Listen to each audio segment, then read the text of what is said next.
Hi, I'm Reb Risty, head REBL at REBL Marketing, and I'm here today with Ross Epstein, a partner and attorney in a prestigious law firm here in San Diego. And we're going to talk a little bit about some of the marketing efforts that you guys are doing that are a little unique, especially as a professional service, doing some things that are offline and online as well. But first, you and I have known each other for, maybe it's been over a year or around a year. About a year, yeah. I think that you have a very interesting background, and I'd love to get into that a little bit before we talk about all the marketing stuff. But first, for my audience, maybe you could tell us a little bit about who you are and what you do. Right, so I am an attorney. I've been practicing law for now more years than I'd like to think. In San Diego the entire time while I was practicing law. And the practice that I run is a combination of intellectual property and business law. So I work with a lot of technology-based businesses on helping them protect their patent assets, other businesses and those businesses that work on trademark assets. Basically, the idea is develop value in their business through their intellectual property assets. And that also bleeds over into helping companies form their businesses, structure it in the right way, grow it. If they're doing capital investments, if they're doing mergers or acquisitions, that falls into the business side of my law practice. Right. You know, I think I saw you present at a group a few weeks ago, and you talked a little bit about the fractional counselor or counsel. Right. So oftentimes what will happen is when a client has a regular need for legal services, but it's not enough for a full-time person in-house. We'll do a special arrangement with the client so that we'll provide them what we call an outsourced general counsel type of service. And that way the client has a fixed amount each month that they know they're going to pay. There's a certain number of hours, and that does fudge a little bit up or down depending on the month. But it winds up being a really good way for clients to manage their legal costs. And then we become their general counsel for all things that happen within the company that need legal attention. So we'll either do it or we'll manage it to make sure it's done in the right way and doesn't cost too much, doesn't get out of control, takes care of whatever the issue might be. Great. I think that's a great concept. I mean, for REBL, we do the outsourced marketing team, so very similar in that respect of trying to provide a resource for growing companies, but not necessarily need a full-time, marketing director like me or on the team. So, great.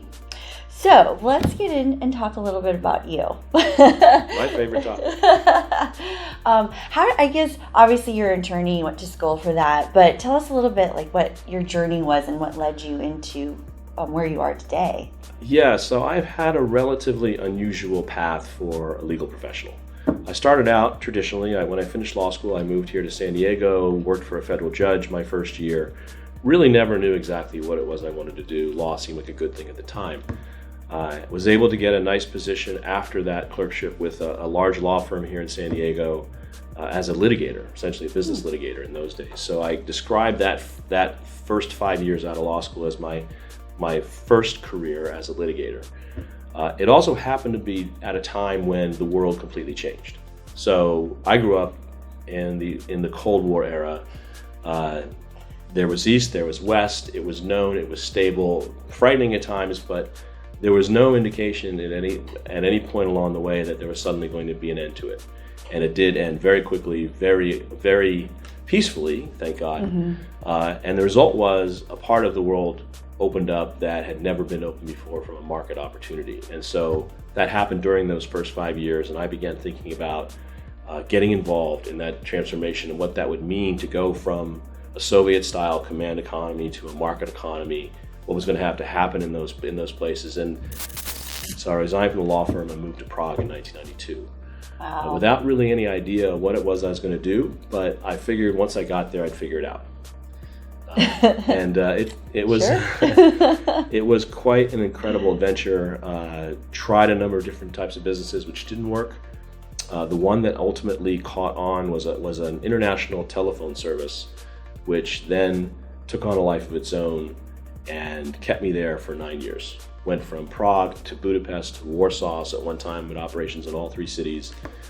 Eventually focused the business on Poland, went through expansion, a couple of rounds of financing, and then exited in 2001 and came back to San Diego.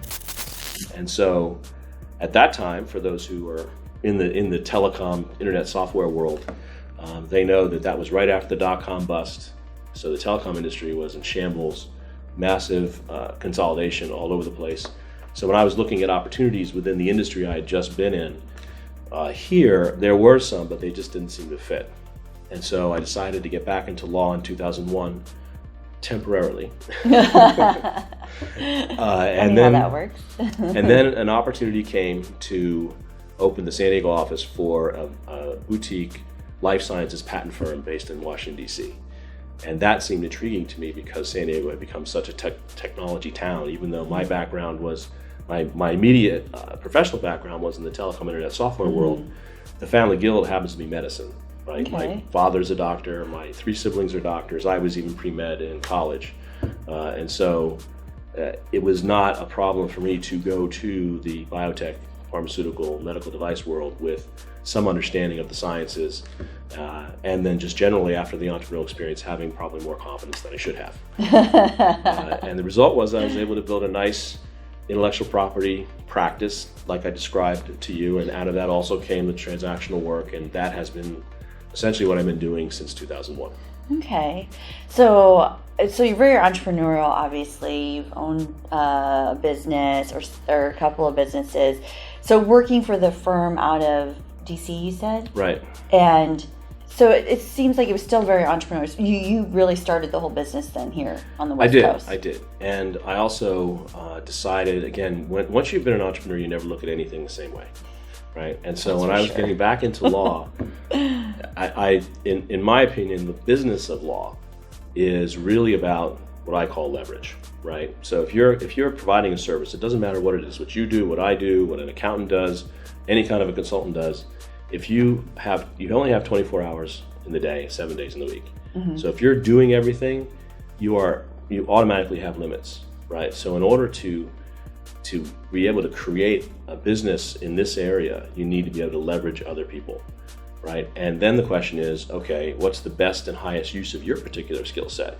Right. And I decided, again, this is sort of how the entrepreneurial thinking, that my best and highest skill set would be on client development, right? And bringing clients in.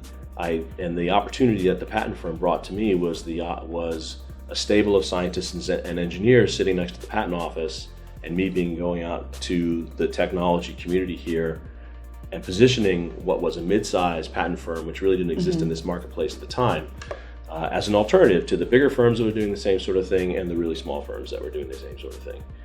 And it went very well. Good. So from a marketing and sales standpoint, what did you find worked when you first established the business out here? Like, how are you getting out to people and building business? So there are a couple of key things. For a service provider like you or me, right? The holy grail, I believe, in client development is getting in front of an audience of potential clients and showing your skills, your expertise, because we were able to do that here in San Diego through a number of the technology organizations that are here. So basically the idea is to get in front of those people. And the best way to do that is to find the trade organizations that are catering to your constituents, right? So their constituents are your potential clients.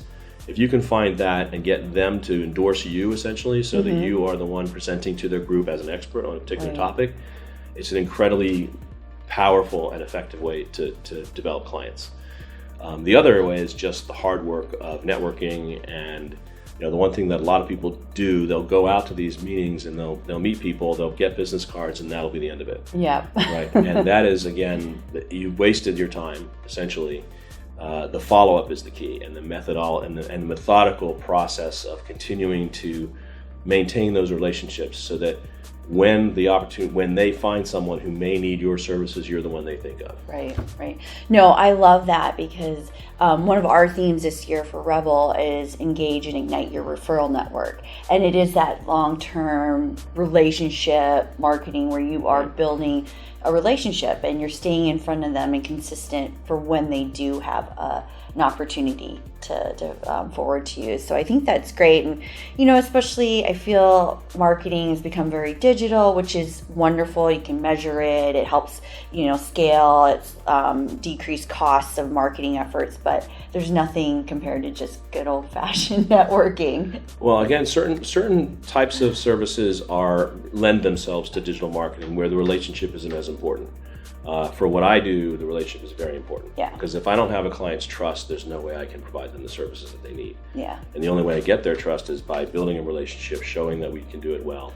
And that's hard to get across in the digital space. Yeah. So for like the follow-up with business cards and leads, are you guys using a CRM or anything like that? Lawyers are notoriously bad at marketing, okay? So as a firm, we don't have that. But for me, I just use Outlook. Okay. Right? Because Outlook has far more features than people realize that are very, very useful in that type of thing. So there are reminders for follow-ups. There's the calendaring system.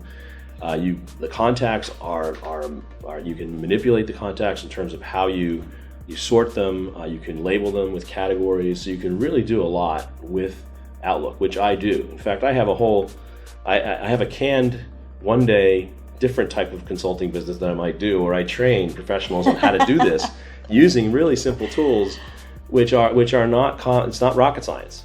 It really is commonsensical stuff where you get out there, you do the work, but you track yourself, you're methodical about it. I even go as far as using an Excel spreadsheet to track the time I spend on client development, the time I spend on administrative stuff within the firm, and the time I spend actually building clients, so that I know how my time is being divided, and I have a business plan where I've set all that out and I have goals and all the things you're supposed to do. And this all kind of comes from the frustration in my years running this telecom business, because we grew to about 100 people across 8 offices in Poland, and half the people there were salespeople. And I could never get any good feedback on why one person was doing really well and the other person wasn't, right? And so when I got back into law and I wound up being in essentially a sales position, when you think about it, I wanted to be able to track what I was doing to try to understand where to make corrections so that I could be as effective as I could be. Well, thank you, Ross, so much for meeting with me today and my pleasure.